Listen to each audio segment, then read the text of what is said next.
extra minutes. Because a lot of this story is about Saru as a child, as a 5-year-old getting lost, what we wanted to do was to recreate that in his hometown of Kandwa. So we had child actors. We basically took control of a little village just outside of Kandwa, and we had all the locals standing around. We were, almost cueing the stray dogs to walk through shot for us, or the kid, with the tyre, pushing the tyre through frame. And we were really something that this town had never seen before. So this is a recreation, one of 3 we're shooting this morning. Started at 5, it's about 8 o'clock, and we've probably got about 15 seconds worth of film so far, but an incredibly cooperative Indian village and 1,000 extras. It's the first time something of this sort is happening in this village. It's the first time they're getting to see the cameras and the people and foreigners, because it's very, very different for them seeing white people around. So everyone knows about it and everyone is so excited that they're part of this, and hope they're very supportive to you guys too. India is a very tough place to shoot in, but it turned out that Saru came from one of the toughest parts of India, down in the central kind of southern region. And just to give you an idea, we were working in temperatures of 46 degrees every day.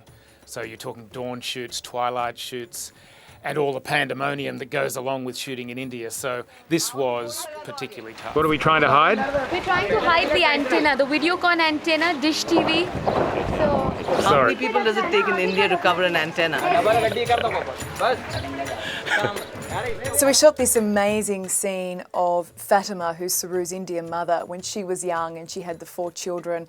And because she had been deserted by her husband, she would work very, very long hours and she could barely feed her children. So we created these scenes of her over the fire, sort of trying to pull together a meal, looking quite upset, because Saru always remembered her crying and wondering, how she was going to feed her children.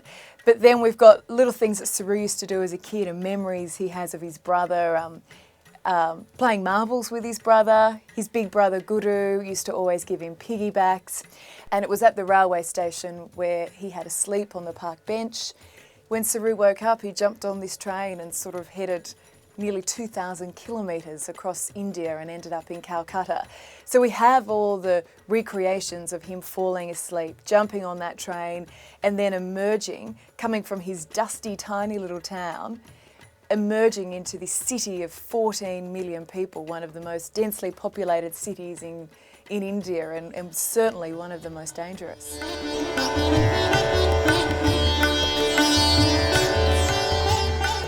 The toughest day's shoot was actually in Calcutta. We wanted to do a jib shot, which is a 30-foot arm with a huge camera attached, and we'd hired a Calcutta production company to set up this jib for us. So we'd given them 3 or 4 hours to set up the jib in the craziest cross-section that we could find. So the shot was to get this 5-year-old, who we'd brought up as an actor from Saru's hometown, going through the crowd and following him with this jib. But the crowd was not just a crowd. The crowd was literally, if you stood in it, you would go 100 yards before you realised what was going on. So I gave our chances of success of getting that jib shot about 20% at most. As Tangles, our sound man, kept saying, he'd look at me and he'd say, "What could possibly go wrong?" What could possibly go wrong? Jibs, 1 million people, traffic, cows. What do you reckon? Is it all going to go well? Yeah?